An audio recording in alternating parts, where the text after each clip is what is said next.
Hello everyone, welcome back to आपका अपना channel घड़िया इंसान। मैं घड़िया इंसान स्वागत करता हूँ आपका अपने चैनल घड़िया इंसान पे। तो आज के वीडियो में हम देख रहे होंगे कि जो तरह तरह के एक्सेप्शन जो हमारे थ्रू आउट प्रोजेक्ट में आएंगे उसे हम कैसे अपने हिसाब से हैंडल करेंगे। ये जो हमारा जो सिस्टम है बिना किसी ब्रेकआउट के बढ़िया से रन कर सके। जैसे कि मैं समझाता हूँ, मान लो तुम कैटेगरी सेव करने की कोशिश करते हो। जैसे कि मैंने पहले ही बताया था कि हर कैटेगरी का कैटेगरी नेम यूनिक रहेगा।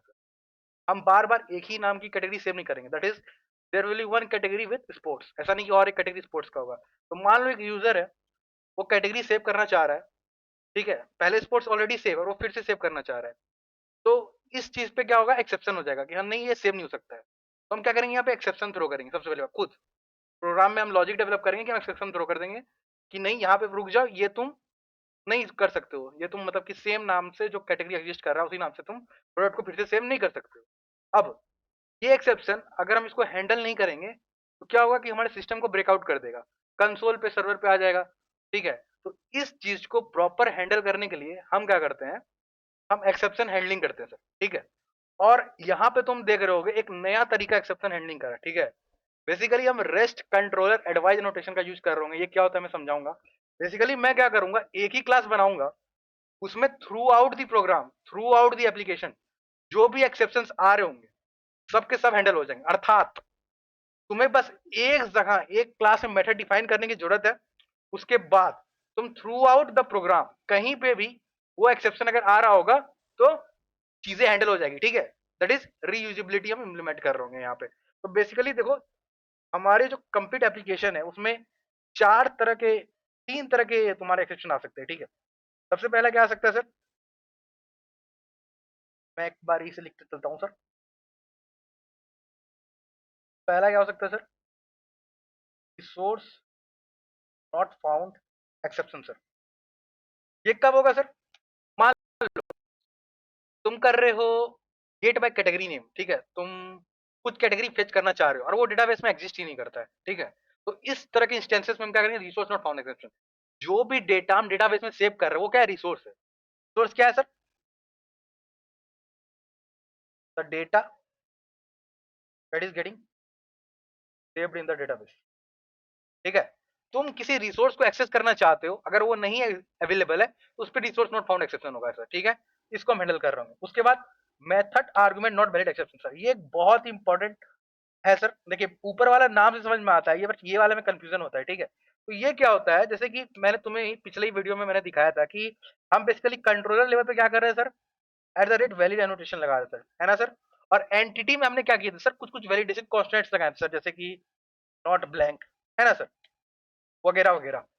तो इस चीज को जब यूजर एक कैटेगरी ऐड करता है, ठीक है, जब एक यूजर एक कैटेगरी ऐड करने की कोशिश करता है जिसमें वो क्या करता है, कैटेगरी नेम ही नहीं देता है, तो इस इंस्टेंस पे क्या होगा कि अगर हम उसे हैंडल नहीं करेंगे तो वहां पे हमारे कंसोल पे क्या प्रिंट होगा, method argument not valid expression. ठीक है, तो क्या होता है, दिस इज द, मैं लिख देता हूं sir, this is the exception thrown when user enters the data not following the constraints mentioned in the entity या फिर DTO सर, है ना सर, DTO। अच्छा मैं एक बात बताओ भाई, चलो एक बात बताओ, ठीक है, अभी मैं समझता हूँ तुम्हारे हिसाब से। ठीक है, ठीक है, जिन्हें आती है उनसे भी एक सवाल है। ठीक है, तुम्हारे हिसाब से वैलिडेशन कॉन्स्टेंट्स कहाँ लगाने चाहिए। ठीक है, और तुम्हारे हिसाब से जेपीए एनोटेशन, जैसे कि at the rate one two many हो गया, है ना सर, और या फिर तुम ले लो एट द रेट एंटिटी ले लो, जो भी ले लो, एंटिटी ले लो, टेबल ले लो। ठीक है, ये दोनों सवाल का थोड़ा आंसर करने की कोशिश करेंगे आप, बताइएगा सर, ये दोनों का कि तुम्हारे हिसाब से जो वैलिडेशन कॉन्स्टेंट्स है वो कहाँ लगाने चाहिए, और तुम्हारे हिसाब से जेपीए नोटेशन जैसे कि वन टू मेनी, टेबल कहाँ लगाना चाहिए। जब मैं ये कहाँ लगाना चाहिए, मैं पूछ रहा हूँ ये डीटीओ पे लगाना चाहिए या मॉडल पे लगाना चाहिए सर। सेम सवाल यहाँ पे भी होता है सर, ये डीटीओ पे लगाना चाहिए कि मॉडल प्लान लगाना चाहिए? बताएंगे सर, थोड़ा प्रकाश डालेंगे इस चीज पे। देखिए सर, बेसिकली जो आपका रिक्वेस्ट आ रहा है सर, रिक्वेस्ट जो आप कंट्रोलर को भेज रहे हो, हम कंट्रोलर पे आते हैं सर। अगर तुम कैटेगरी डीटीओ में जाओगे, कैटेगरी डी, और तुम यहाँ पे इसमें आओ कैटेगरी कंट्रोलर में, तो देखो बेसिकली रिक्वेस्ट यहाँ क्या आ रहा है सर, कैटेगरी डीटीओ आ रहा है, ठीक है। तो तुम वैलिडेशन कांस्टेंट कहाँ लगाओगे सर? डेटा जो यूजर से आ रहा है, जो वहां पे देखो यहाँ पे जो @valid एनोटेशन लगाया है, ये इसके पास क्या आ रहा है सर, कैटेगरी एंटिटी आ रहा है या कैटेगरी डीटीओ आ रहा है सर? डीटीओ आ रहा है। तो वैलिडेशन कांस्टेंट्स कहाँ लगाएंगे हम? डीटीओ पे लगाएंगे, ठीक है सर। बहुत ही मतलब कॉमन है क्वेश्चन ये, मतलब पूछा जा सकता है कि मतलब कि वैलिडेशन एनोटेशन कहाँ पे लगाते हैं। अब तुम बेसिकली देखोगे बहुत लोग आंसर करेंगे एंटिटी, हाँ आप लगाओ, वहां पे भी लगाओ, लेकिन अगर तुम वहां पे वैलिडेशन एनोटेशन लगाते हो और डीटीओ पे अगर नहीं लगाते हो, तुम वहां पे जो कंट्रोलर में @valid एनोटेशन मार्क करो ना, उसका कोई फायदा नहीं होता है। हम यहाँ पे @valid एनोटेशन लगाएं क्यों? इसलिए ना लगाएं कि कंट्रोलर लेवल पे ही चीजें हैंडल हो जाए वैलिडेशन कॉन्स्टेंट। अगर जैसे कि कंट्रोलर पे रिक्वेस्ट आया, वहां पे अगर आते साथ अगर हमें मिल जाता है कि कैटेगरी वो क्राइटेरिया अगर फुलफिल नहीं कर रहा है, तो हम क्या करेंगे, वहीं से एक्सेप्शन थ्रो कर देंगे, आगे सर्विस लेयर तक हम चीजों को जाने ही नहीं देंगे। इसीलिए वैलिड एनोटेशन लगाया है। अब अगर तुम वैलिडेशन कॉन्स्टेंट्स अगर एंटिटी में लगा रहे हो, डीटीए में अगर नहीं लगा रहे हो, तो ये चीज तो काम ही नहीं ना करेगी सर। ये चीज मैं आपको करके भी दिखाऊंगा, ठीक है सर। याद रखिएगा सर कि क्योंकि रिक्वेस्ट डीटीओ फॉर्मेट में आती है सर, है ना सर, तो वैलिडेशन कॉन्स्टेंट्स कहाँ डिफाइन होते हैं सर? कहाँ डिफाइन होते हैं सर? बताइए सर। डीटीओ पे डिफाइन होता है, ठीक है। आप एंटिटी पे भी डिफाइन कर सकते हो, लेकिन if you if you want the data to be validated, कहाँ पे सर? एट द कॉस्ट, कहाँ पे sir? At the controller level itself, controller level itself. तो आपको सर डीटीओ में एनोटेशन लगाना पड़ेगा सर वैलिडेशन कॉन्स्टेंट्स के, ठीक है सर। अब अगर तुम ऐसा नहीं करते, if you don't apply the validation constraints at the DTOs, तो क्या होगा ना सर, क्या होगा सर, @valid एनोटेशन का कोई फायदा नहीं होगा सर, ठीक है। वैलिड एनोटेशन का कोई फायदा नहीं होगा। क्यों सर, क्यों फायदा नहीं होगा सर? क्योंकि आपका जो कोड है ना सर, आपका जो कोड है सर, आपका जो लॉजिक है सर, वो सर्विस तक पहुंच जाएगा सर। और ये एक्सेप्शन कब थ्रो करेगा? जब तुम डेटा सेव होने वाला होगा ना, होने वाला होगा, तब होगा। तुम्हें नहीं लगता इतना देर में तो बहुत काम खराब हो जाएगा सर? इसलिए हम क्या करते हैं सर, जो भी वैलिडेशन कांस्टेंट्स के नोटेशन है वो हम कहाँ लगाते हैं सर?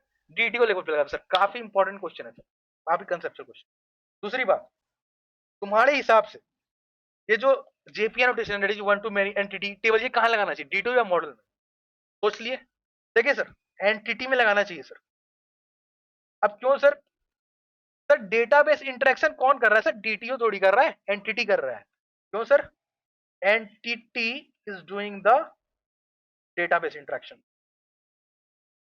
कौन कर रहा है सर? एंटिटी कर रहा है। तो सर डेटा किसी से वो नहीं ये सब जो चीजें हैं वन टू मैनी, ये सब कहाँ कॉन्स्टेंट लगानी चाहिए? एंटिटी पे, ठीक है सर। तो ये चीज है सर, ये तो बातें मैंने आपको यहाँ पे एक्स्ट्रा बताई सर, तो आप गांठ बांध कर रखिएगा सर। उसका सर एपीआई एक्सेप्शन हम बना रहे होंगे सर, ये कब होगा सर? जैसे कि मान लो तुम, जो मैंने से कैटेगरी का एग्जांपल दिया था कि यूनिक कैटेगरी सेव कर, तो अब यूजर क्या कर रहा है, प्री एग्जिस्टिंग कैटेगरी के नाम से ही चीजें डाल रहा है। तो क्या करें इस तरह के जब लॉजिकल एक्सेप्शन होते हैं सर, लॉजिकल एक्सेप्शन, ठीक है, तो इन चीजों को हैंडल करने के लिए क्या करेंगे हम? एपीआई एक्सेप्शन करेंगे sir.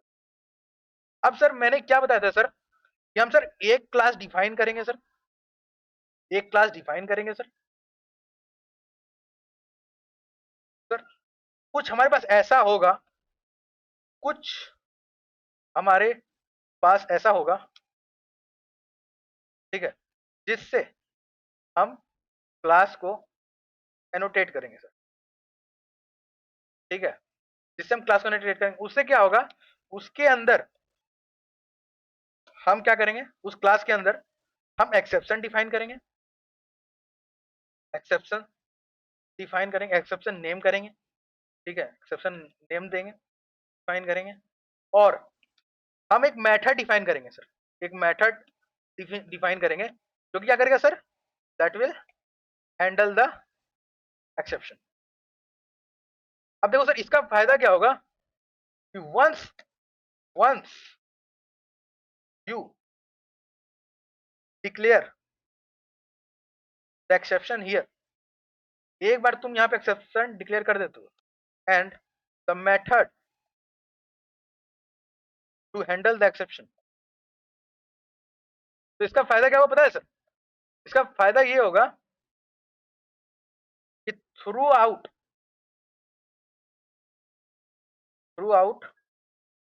The application that exception will be handle.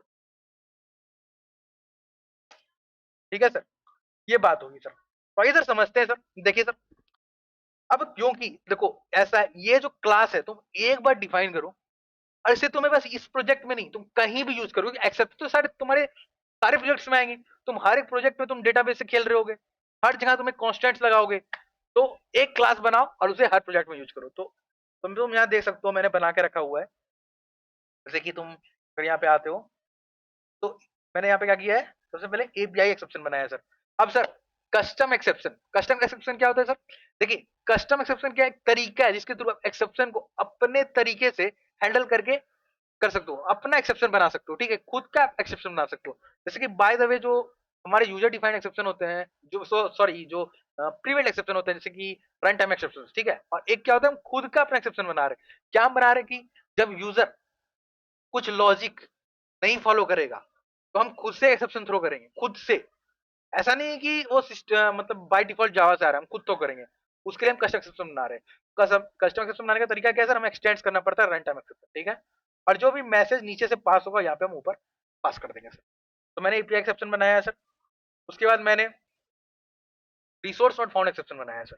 ठीक है sir, resource not found exception. अब रिसोर्स नॉट फाउंड एक्सेप्शन के साथ क्या होगा, सबसे पहले रिसोर्स में कि कौन सा रिसोर्स तुम फाइंड करना चाह रहे हो। जैसे कि तुम यूजर रिसोर्स फाइंड करना चाह रहे हो, अब यूजर रिसोर्स के अंदर तुम क्या फाइंड करना चाह रहे हो, ठीक है। तो वो है फील्ड नेम, क्या फाइंड करना चाह रहे हो। जैसे कि यूजर का तुम मान लो पासवर्ड फाइंड करना चाह रहे हो, ठीक है। और फील्ड आईडी, ठीक है, फील्ड की आईडी क्या है वो चीज के लिए, ठीक है। उसके लिए मैंने resource found not found exception बनाया है। उसके बाद यहाँ पे क्या किया, ये जो मैंने तुम्हें जो सवाल करा था ना सर, कि कुछ एक क्लास डिफाइन, कुछ हमारे पास ऐसा होगा जिसे हम क्लास में नोटेट करेंगे, तो वो क्या है sir, rest controller advice annotation. याद रखिएगा सर, बहुत इंपॉर्टेंट एनोटेशन सर। इसके थ्रू जब तुम क्लास में तो तुम एनोटेशन मार्क कर देते हो, तो इसके अंदर तुम जो भी मेथड डिफाइन करते हो, जो भी एक्सेप्शन डिक्लेयर करते हो, वो मेथड तुम्हारे थ्रू आउट द एप्लीकेशन उस एक्सेप्शन को हैंडल करने के एलिजिबल हो जाता है। तो मैं वही किया हूँ यहाँ सर। सबसे पहले मैंने माई ग्लोबल एक्सेप्शन हैंडलर बनाया है सर, और मैंने इसको सर क्या किया, रेस्ट कंट्रोल एडवाइस एनोटेट किया है। इसका मतलब क्या होगा कि जो भी मेथड इस क्लास के अंदर आएंगे वो क्या हो जाएंगे सर, ग्लोबल एक्सेप्शन हैंडलर हो जाएंगे। थ्रू आउट द एप्लीकेशन वो एक्सेप्शन हैंडल हो रही होंगी। तो बेसिकली मैंने जो तीन बनाई थी सर, सबसे पहले API exception, this will be for what, some logical instances. जैसे कि तुम कोई कैटेगरी सेव करना चाहते हो जो कि ऑलरेडी डेटाबेस में उस नाम से सेव है, तो उसके लिए हम कुछ एक्सेप्शन थ्रो करेंगे, ठीक है।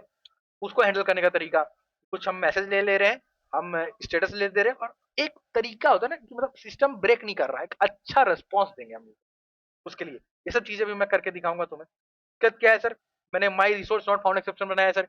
कोई यूजर कोई डेटा बेस से कुछ चीजें एक्सेस करना चाह रहा है, कोई रिसोर्स मान लो कि वो तुम्हारा कोई कैटेगरी एक्सेस करना चाह रहा है, वो कैटेगरी डेटाबेस में एग्जिस्ट ही नहीं करता है, तो उसके लिए हम क्या करेंगे, रिसोर्स नॉट फाउंड एक्सेप्शन करेंगे सर, ठीक है सर। उसके बाद सर मैंने क्या किया सर, एक method argument not valid exception बताया हुआ है। मतलब जब यूजर कुछ इनपुट दे रहा है और वो कॉन्स्टेंट्स को फॉलो नहीं कर रहा है जो उसे फॉलो करना चाहिए, ठीक है, तो हम क्या करेंगे, हम ये मेथड जो वहां पे एरर आता है जब यूजर कुछ डेटा इनपुट करता है जो कि कॉन्स्टेंट फॉलो नहीं कर रहा है। जैसे कि हर एक डेटा में जब भी हम कैटेगरी नेम इंसर्ट कर रहे हैं, जब भी हम कैटेगरी डिटेल सेंड कर रहे हैं, तो कैटेगरी नेम ब्लैंक नहीं होना चाहिए, ठीक है। ये का एक कॉन्स्टेंट है डेटा सेम होने का, कि कोई भी कैटेगरी नेम ब्लैंक नहीं होगा, ठीक है। तो जब ये यूजर एक डेटा सेंड करता है जब कैटेगरी नेम जिसमें ब्लैंक हो, तो वहां पे क्या होता है, method argument not valid exception throw होता है, ठीक है। उस चीज को हैंडल करने के लिए मैंने यहाँ पे बनाया है, ठीक है। तो बेसिकली ये चीज है सर। और सर इस वीडियो में हमने सीखा कि बेसिकली वैलिडेशन एनोटेशन हम कहाँ लगाते हैं, तो डीटीओ पे लगाते हैं। और जेपी एनोटेशन जैसे कि entity table one two many, ये सारे एनोटेशन हम कहाँ लगाते हैं, एंटिटी पे। और इन दोनों के रीजन जानिए सर। ठीक है सर, तो फिर आज की वीडियो में इतना ही सर, तब तक के लिए बने रहे, मैं घड़िया इंसान साइनिंग ऑफ। नेक्स्ट वीडियो में हम देखेंगे कंट्रोलर बना रहे होंगे सर, कैटेगरी कंट्रोलर और उनकी सर्विस रिस्पॉन्डिंग टू, वो चीज हम कर रहे होंगे सर। ठीक है सर, तब तक के लिए बने रहिए वीडियो में, तब तक के लिए ओके बाय।